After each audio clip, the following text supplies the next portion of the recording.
This is the book of Luke, chapter 21, verse 20. And when ye shall see Jerusalem compassed with armies, then know that the desolation thereof is nigh. Barak the Yahweh, Barak the Yahushai, Barak the Yahweh, Barak the Yahushai. Yahweh is the name who the world ignorantly calls God. And Yahushai is his son, who the world ignorantly calls Jesus Christ. First and foremost, I want to give all praise and glory to Yahweh, Ba'ashem, Yahushai, Ba'ashem, Kudash. Double honors to the apostle, great millstone, who ruled well and taught us this truth. And salutation to the Akim out there pushing this truth and sincerity throughout the four corners of the earth and risking their life to do so for Yahweh, Ba'ashem, Yahushai's sake. I'm Brother Samak from the GMS Miami camp. And yes, the reason why I brought up the book of Luke, chapter 21, verse 20, is because Yahushai, who the world ignorantly calls Jesus, told his people, all right, more specifically the southern kingdom, all right, which at that time, during around the Roman period, it was known as Judea, all right, that when you see the armies compass around, all right, then know the desolation is nigh. And that's when, all right, the Roman armies sacked Jerusalem. That's what he was talking about, all right, that prophecy, okay, which was fulfilled in 70 A.D., all right. And the reason why this history is very important, because ever since that time period, all right, the real descendants of Abraham, Isaac, and Jacob, all right, the so-called Negroes, Latinos, and Native Americans of today have never been back in their homeland, all right? They've been dispersed throughout all the nations, all right? They're still in captivity to this very day. So I want to get into this history, all right, of 70 AD, because this proves that those people today, all right, are not the people of the Bible. They're imposters. So let's get into this history. It says the day in Jewish history, really should say the day in Judea, okay, history. 70 CE, or they call it Common Era, says the Roman siege of Jerusalem ends. On this day in 70 CE, rebel forces in the city were vanquished. The conquest of Jerusalem was the climax of the Great Revolt, which began 4 years earlier with a number of attacks by Jewish rebels in the land of Israel against Roman authorities, right? Because the Romans, okay, empire, all right, had dominion over Judea, and which southern kingdom, Judah, Benjamin, Levi, were tributaries to the Roman Empire, meaning they were giving money to Rome. On this day in 70 CE, the Roman siege of Jerusalem ended as the rebel forces of the city were vanquished. The siege and conquest of Jerusalem was the climax of the Great Revolt, which began 4 years earlier with a number of attacks by Jewish rebels in the land of Israel against Roman authorities. After Syrian-based legionnaires failed to put down the unrest, responsibility for the quelling the rebellion fell to the Roman general Vespasian, accompanied by his son Titus. They slowly made their way south from the Galilee beginning in 67 CE and conquering town after town.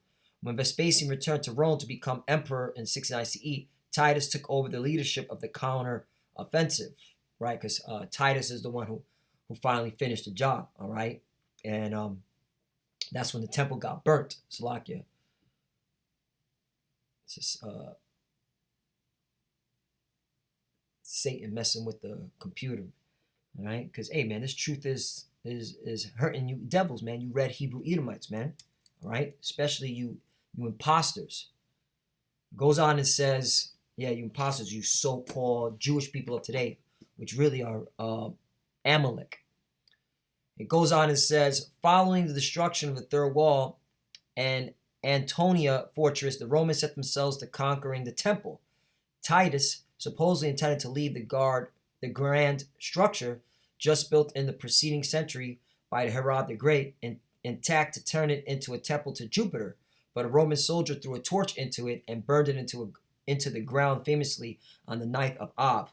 By this point, in the late August of 70 CE, many Jews fled the city and the others moved to the upper city to make a final stand. The upper city fell on September 7th, although some sources say it happened September 26th. Right, so they fled. Hey, let's go back to the scriptures.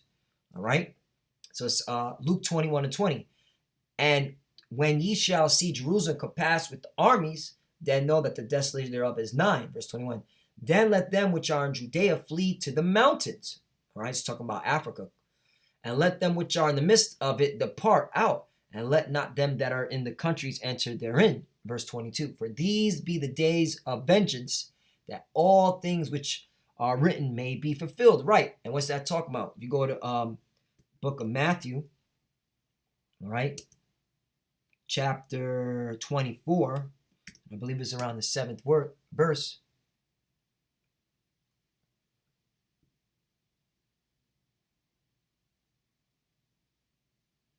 Excuse me, 15th verse. Matthew 24:15. When ye therefore shall see the abomination of desolation spoken of by the Daniel the prophet, stand in the holy place, whoso read, let him understand. Right, the Roman army. All right. Okay, they're the ones that took down the temple, man, burnt it down. Verse 16. Then let them which be in Judea flee into the mountains. Verse 17. Let him which is on the housetop not come down to take anything out of his house. Verse 18. Neither let him which is in the field return back to take his clothes. Verse 19. And woe unto them that are with child, and to them that give suck in those days. Right, and that's why, man, 70 AD is a very important part of our history. All right, because Yahushua said this was going to happen. All right, and it did happen. All right, so Yahushua was prophesying of the destruction of the temple and Judea. Back to Luke chapter 21, verse 21. Then let them which are in Judea flee into the mountains, and let them which are in the midst of it depart out, and let not them that are in the countries enter thereinto. Verse 22. For these be the days of vengeance, that all these things which are written may be fulfilled. Right, just like it was said in Matthew, as well as Daniel the prophet. Okay, you can read that in the book of Daniel. I believe it's chapter 9, around the 27th verse.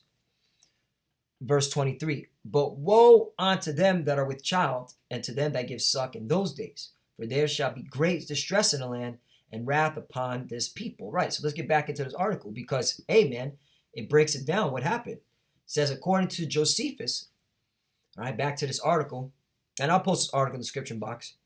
The former Jewish general who defected to the Romans and became the great historian of the Jewish wars, right? Josephus committed treason, all right? Titus killed most of the residents of the city and ordered the razing of all but its tallest structures. Titus went on to succeed his father as emperor when Vespasian died in 79 CE.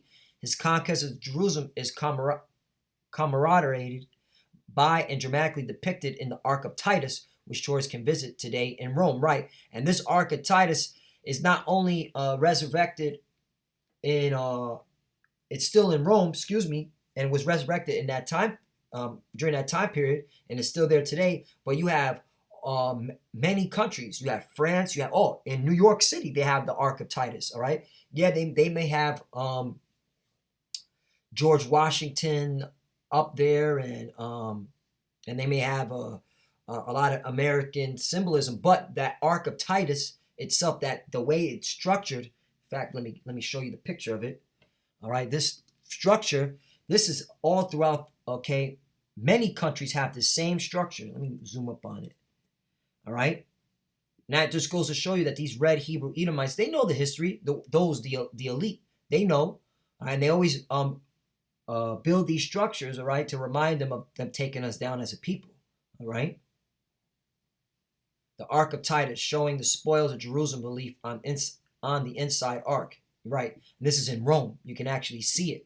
All right, that they have them taking all our spoils, man. All right, out of the temple. Verse 23. Excuse me. So let's go back to this. So it says his conquest of Jerusalem is commemorated by and dramatically depicted on the Ark of Titus, which tourists can visit today in Rome. All right. So yeah, man. So that's the article, man. It goes to show that we were taken down as a people. All right, and this is what Yahushua said. All right, to the southern kingdom mainly, because they were the ones still in dwelling land. Northern kingdom was already taken out. They're already over on this side of the western hemisphere, which they would call today North, Central, and South America. That was Northern Kingdom was on this side already, but Southern Kingdom, this was what happened to Southern Kingdom. Let's get to this last part right here. It says verse 23, but woe unto them that are with child, and to them that give suck in those days, for there shall be great distress in the land and wrath upon this people. Right, a lot of hell was brought. All right, if you want to read like what happened, man. All right, they cut off all the supply of the food. All right, the women were eating their children. All right, and that's going to happen today because there's nothing new under the sun. What was written aforetime was written for our learning, and this is going to happen today when they cut off this food supply. All right, in you so-called Negroes, Latino, Native Americans communities. Okay, verse 24, and they shall fall by the edge of the sword and shall be led away captive into all nations, and Jerusalem shall be trodden down of the Gentiles unto the time that the Gentiles be fulfilled. Right. So when we fled into the mountains, okay, mainly Southern Kingdom, they were in Africa, West Coast Africa, but then that's when they were there. And then that's when they went into captivity, transatlantic slave trade. In fact, when you go to the book of Revelation, chapter 12, because it gives the account, all right, and John had to write this again, all right, and so this is what John saw, all right, and this is after the destruction, but he had to write this again, all right, to let our people know what was going to happen to us in these last days. I'm going to go to Revelation 12 and 13 during that time period, which would signify the last days. And when the dragon saw that he was cast onto the earth, he persecuted women, which brought forth the man-child, right? And the woman represents Israel, all right? I believe around Jeremiah 6, we're known as a comely and delicate woman, all right? In Jeremiah chapter 6, verse 14. And to the woman were given 2 wings of the great eagle, that she might fly into the wilderness, into her place where she is nourished for a time and times and a half and time for the face of the serpent. Right, and this is talking about dwelling here in America. All right, and I believe the time is talking about 350 years. All right, starting at 1619, all the way up to around 1960s, and that's when the truth started coming out. All right, verse 15, and the serpent cast out his mouth water as a flood after the woman, that he might cause her to be carried away of the flood. Right, and this is talking about 70 A.D. All right, when Judea, okay, was surrounded by the Roman armies. Verse 16, and the earth helped the woman, and the earth opened her mouth and swallowed up the flood which the dragon cast out of his mouth. Right, and this is talking about us, Southern Kingdom. Us, because there are people, all the tribes going into Africa, all right, going into the mountains. Verse 17, and the dragon was wroth with the woman and went to make war with the remnant of her seed, which keep the commandments of Yahweh and have the testimony of Yahweh Shai Mashiach. Right, and this has been going on, all right, ever since we fell as a people, all right, that the dragon, which it represents the Esau, Edom, all right, you red Hebrew Edomites, all right, and that's why this is how we know this is the revised Roman Empire all over again, okay, because that when John saw was talking is seeing a future prophecy, man, that dragon with that wound was healed, that deadly wound that God healed. That's talking about you red Hebrew Edomites when you came back into power, and you've been at war with us since, all right. Let's go to Sirach 47:22 to make a point about the seed. It says, but the Lord will never leave off his mercy, neither shall any of his works perish. Neither will he abolish the posterity of his elect, and the seed of him that loveth him he will not take away. Right, so Israel's still here, the seed is still here, wherefore he gave the remnant unto Jacob, and out of him a root unto David. You see that? So the Lord's people, chosen people, are still here. All right, and this goes to show you that, hey, the Lord's going to deliver us, his people, the children of Israel, out of our captivity, all right, wherever we were scattered at, all right? And this is a history that you can't ignore. So Lord willing is edifying. Hey, once again, 70 A.D., this is when the Romans compassed around Jerusalem, all right, the abomination of desolation, all right, took down our people, All right, mainly the southern kingdom of Judea, because they were ones dwelling in that land at this time period. And ever since then, we haven't been back in our homeland, and we've been, we fled into Africa. Then these devils came in and started the transatlantic slave trade. All right, and we've been scattered all throughout the earth, as the prophecy said it would happen. All right, and these devils always build this structure to remind them of them taking us down. All right, because the Illuminati, they know our history. All right, they know more, okay, than a lot of you Jakes, man. All right, that's why it's imperative to get into your history. So with that, I want to give all praise and glory to Yahweh by Hashem Yahushai by Hashem Kodash. Double honors to the apostle, great millstone who proved well and taught us this truth. Salutation to the Akhmat. They're pushing this truth to sincerity throughout the four corners of the earth, risking their life to do so for Yahweh by Hashem Yahushai's sake. Love you, brothers. Keep the faith. And Lord willing, this lesson was edifying. Shalom.